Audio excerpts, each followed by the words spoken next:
What's Anthony like off camera? Oh, Anthony's hilarious off camera, bro. I feel like a lot of people know that, you know? I feel like he's always been professional and always caring about teammates and stuff like that. But when you actually know Anthony Smith, it's hilarious. You know, I call him the light skin comes out even more. So that's why I like that. Not a lot of people know that, but you got to get close to that person to know him. So, and then, you know, you got to show the fake teeth, you know? But yeah, man, he's a really good energy off camera. One thing about Anthony that I think probably people do know, maybe that know him, but he's just ultra giving, man, with his time, with his energy. He doesn't really have a reason that he needs to be, other than he's just a good dude. And you know, I've asked him for a lot of help over the years, and he's never once told me no, and he's always been willing to help. So I'll miss him. I know he'll be around, but excited for his last one and to watch him get the job done.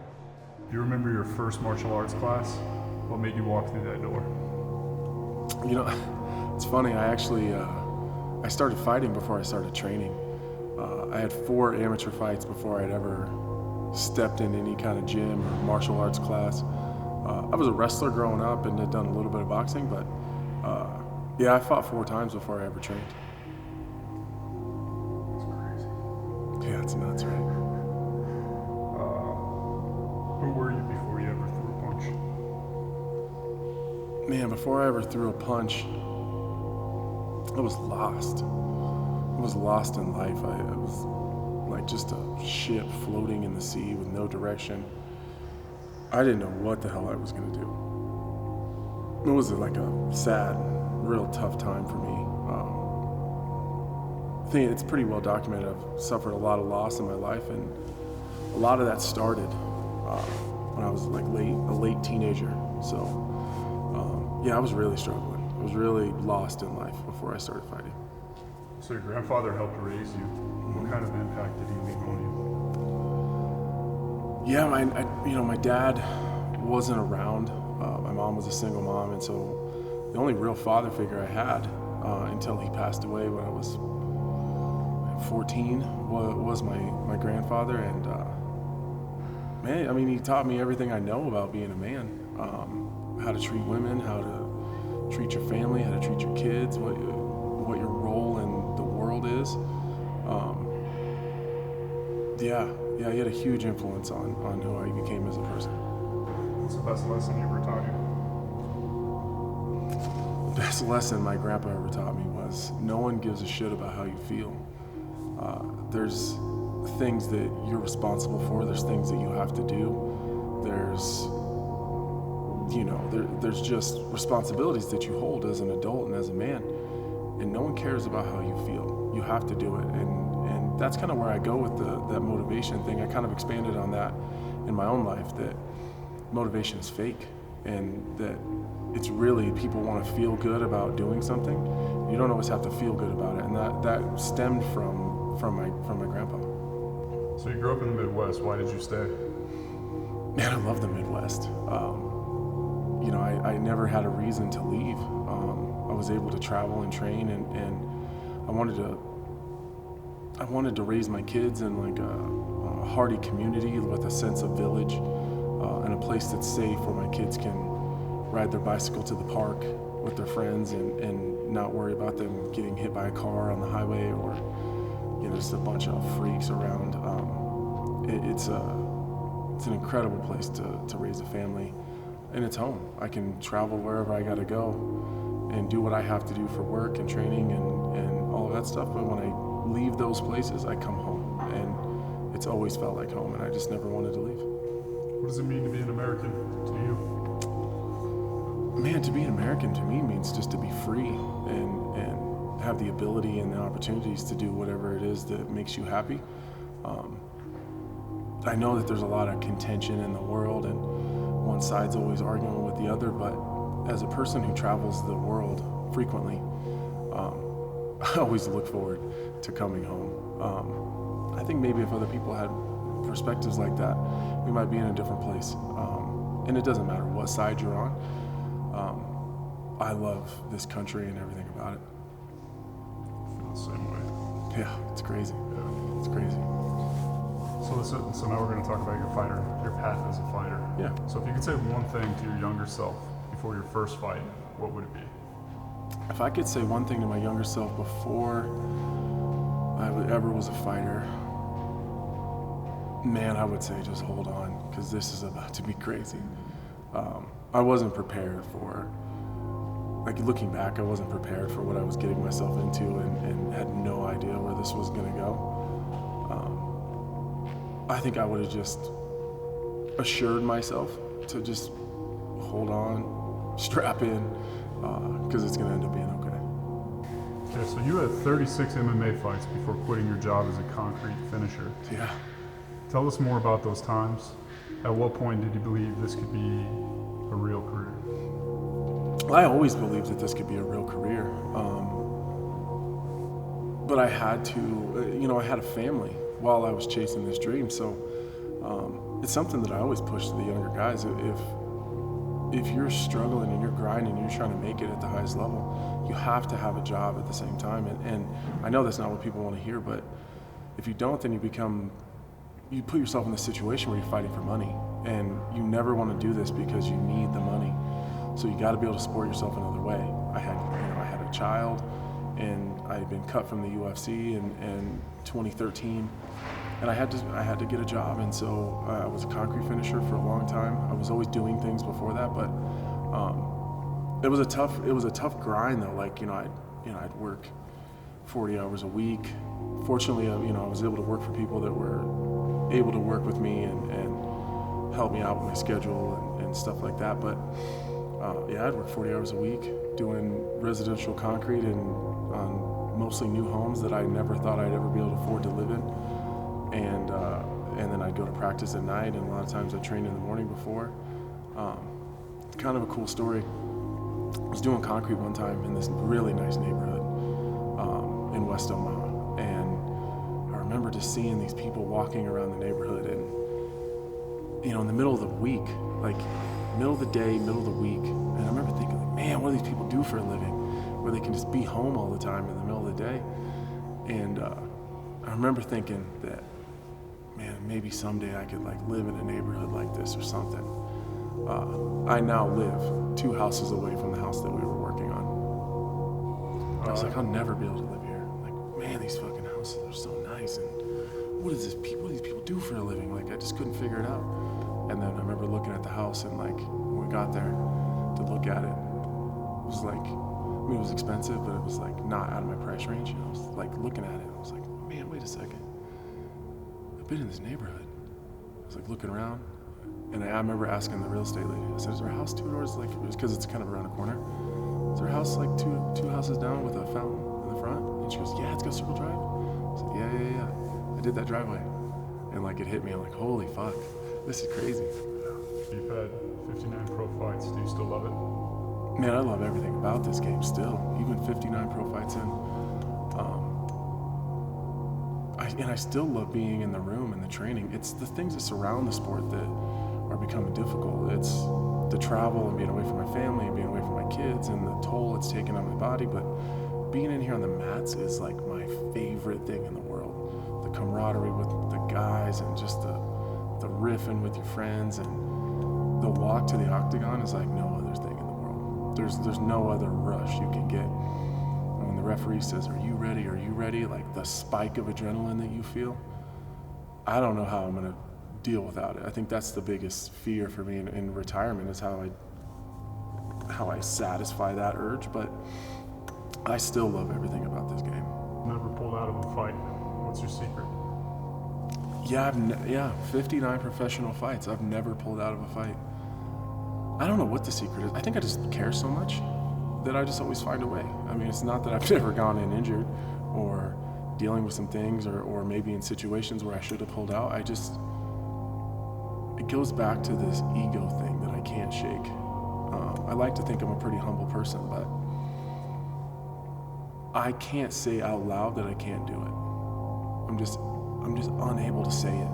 So even when it's probably beneficial for me, or it would be in the best interest of my career, I just can't say it. So even when I probably should have, I just couldn't bring myself to do it. What's the craziest fight story you can tell? Oh man, crazy fight stories.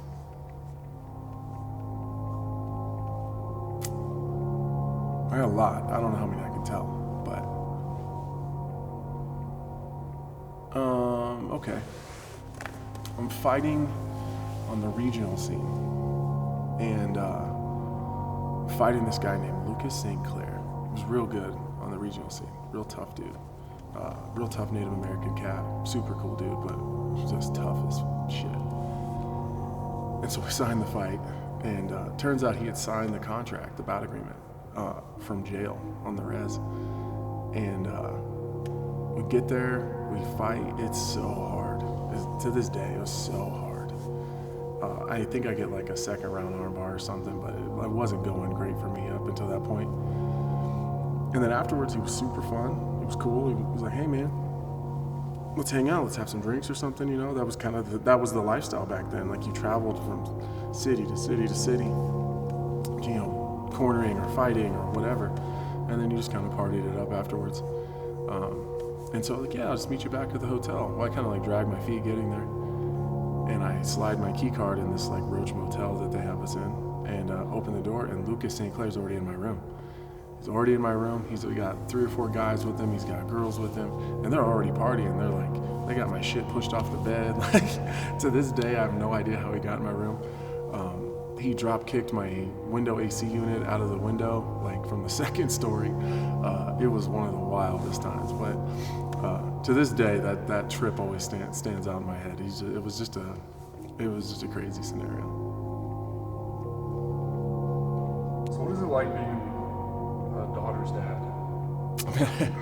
Man, I love being a girl dad. You have 3 girls. I have 4 girls. 4 girls? 4 daughters, yeah.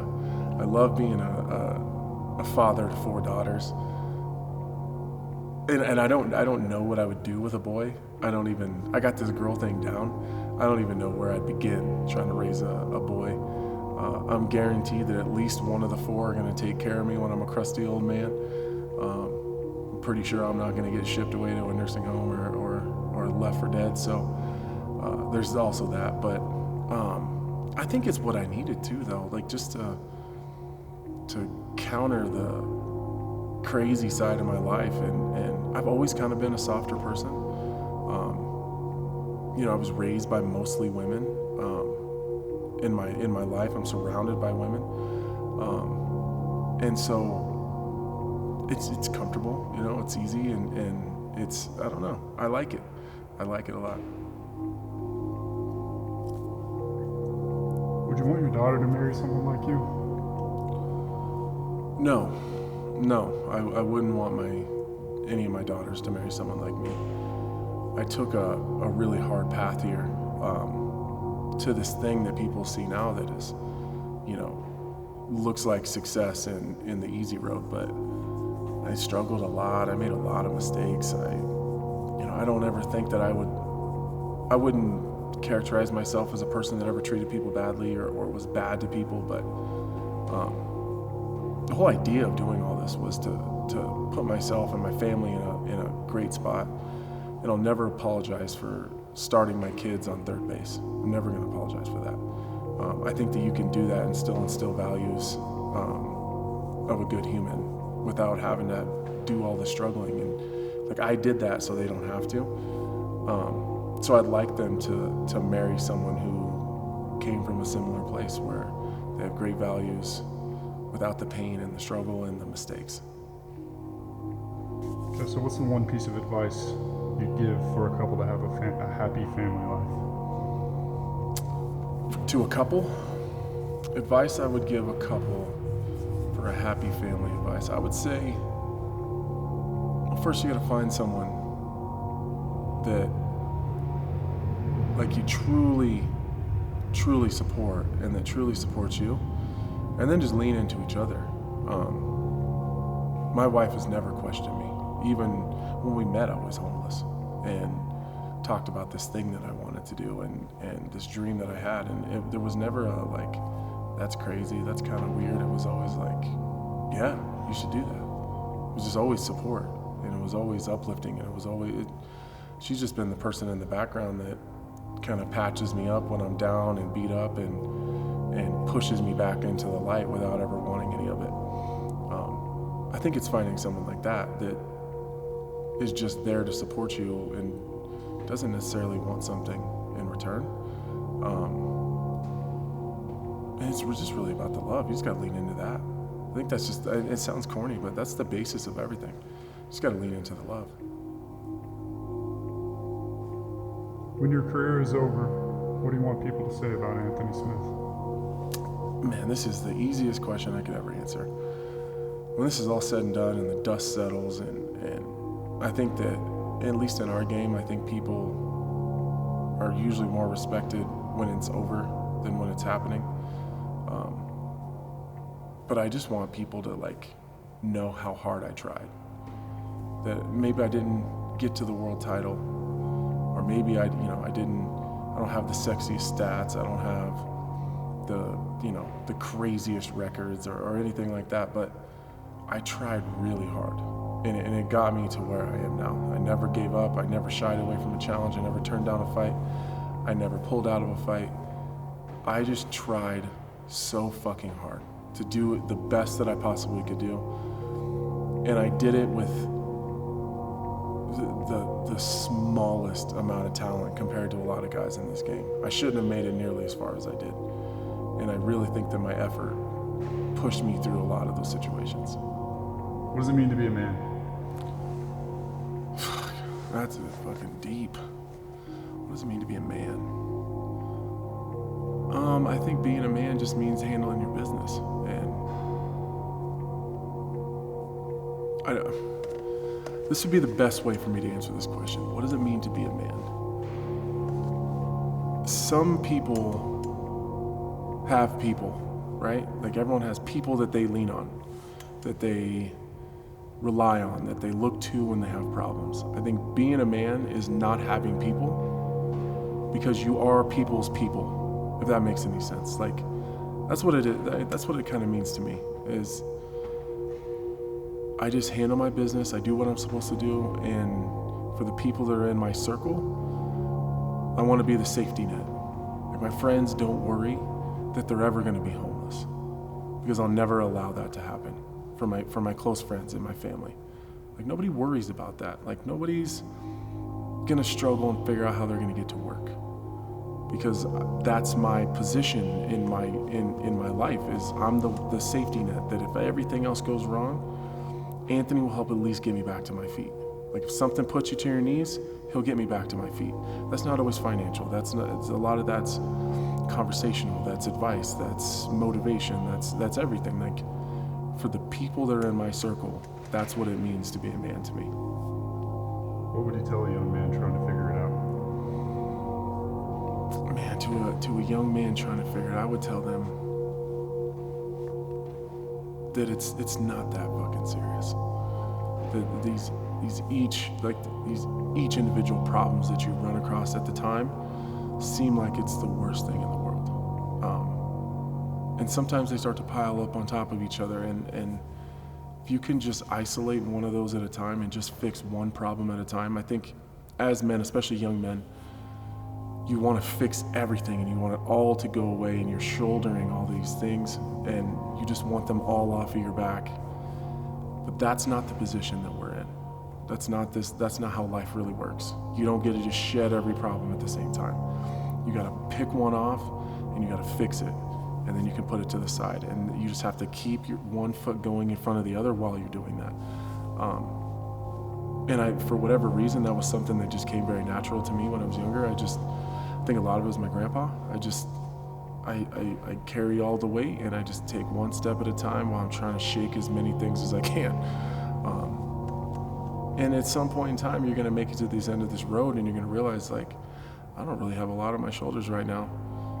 Everyone around me is doing okay, and I've kind of created something pretty goddamn cool.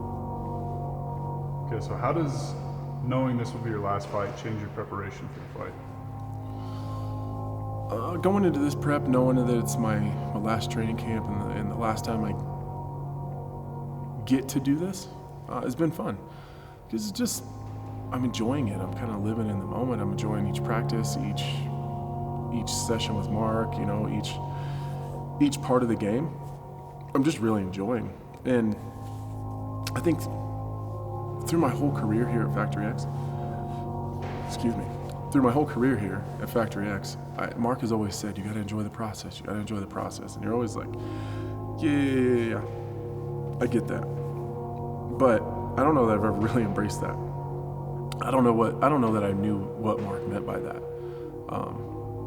But now I'm doing it, now I'm doing it, and I just get to enjoy each part of the process and take it all in. And honestly, I get to tell people kind of what they mean to me. I get to do the extra little things in the gym that I hope stick with people. I get to go through fight week and through all these people that have been such a large part of my life for so long. Not only as an athlete, but I also work with them a lot, working for ESPN and working the desk. And I just get to tell them, try not to make it this big sappy ordeal, but just tell them how important they are and how much of an impact they've made on me. And I'm excited to be able to do that. So knowing this is the last walk, is this more of a do or die thing than ever before, or less pressure than usual? I think in this fight being my last walk to the octagon, I think it's a lot less pressure because I get to just go in there and just leave whatever I got left, whatever's left in this tank. I just got to go unload it, and that's it. And the result will play itself out. But I've prepared really hard. I feel really good. I don't think that that this guy is on my level. I'm not retiring because I can't compete anymore. But I'm really excited to go in there kind of pressure free and just go have a lot of fun and just try to put hands on someone one last time and just empty the tank and see where we get. So does a win here and riding off into the sunset right every wrong from your entire fighting career? I don't know that a win here rights every wrong. I don't know that I'm looking at my career like there's any wrongs. Is there things that I could have done better? Yeah, probably. Could have made some better decisions? Probably. But you only know that in hindsight. So it's not like I was faced with a right and a wrong decision and chose the wrong one every time. I made the best decision I could in the moment with the information that I had and the mindset that I was living with. But a win here definitely allows me to go into retirement with a smile on my face and my head up and proud of what I've done. What does life in retirement look like for you? Do you have a vision? Yeah, life in retirement for me, I think it's going to be a lot of fun. I'm starting a business that's going to be launching here pretty soon. Really, just because I need something else to grow. I need a baby. I need something to focus on and kind of throw myself into. I'm really looking forward to kind of putting my dreams aside competitively and turning my focus completely to my kids. My oldest daughter is a phenom, incredible basketball and volleyball player, already getting college looks, already different. She's just different, and it's easy to tell that. And my second oldest is an incredible basketball and volleyball player, and really just need to pour that time into her to get her to where her sister is as she continues to get older. My 7-year-old is a little monster wrestler, and so coaching her club obviously takes up a lot of time, and so I miss some of that with training camp and travel and all that stuff. So, I'm excited to get back into wrestling and really work hard in the off season with her. And I got a 3-year-old that is young enough to not remember how cool her dad used to be. So now I got to be cool, in my own rights without this fighting thing. And she's really kind of, kids go back and forth with the parent that they're attached to, and she's really leaning into her daddy right now. So it's time for me to just lean back in and just be present. And I'm sure that my wife is going to have some things that she wants to focus on now. And we need to start digging into her dreams and her aspirations. And she's been supporting mine for 16 years. So I don't know. I want to sit down with her and say, what do you want to do? What do you want to chase? What do you want to build? What do you want? Because it's her turn. They've all supported me up to this point, and so now it's time for my wants and needs and aspirations and goals to kind of take a back seat, and let's get theirs front and center. So what is the meaning of life to you? Fuck, that's such a deep question. So broad. What is the meaning of life? I think the meaning of life, generally, is to leave this place better than you found it, to do more good than bad, generally. Hopefully leave a mark where when you're at your, when you're laying in that casket, there's people at your funeral, you hope that there's a lot of people there that have a lot of good things to say about you, that you did things the right way, that you never stepped on anyone's neck to get forward, that you helped people as much as you could, that you treated people with respect, that you treated people right, and that every person was better for knowing you. At the end, I suppose that's probably what the meaning of life really is. It's just finding everything around you and leaving it better than when you encountered it. I think that's it's my meaning to life, I guess. All right, last one. Mm-hmm. If you could get an answer from God to any question, what would you ask? Fuck. Read it one more time. If you could get an answer from God to any question, what would you ask? Man, this has nothing to do with fighting or anything, but if I could get an answer from God to any question,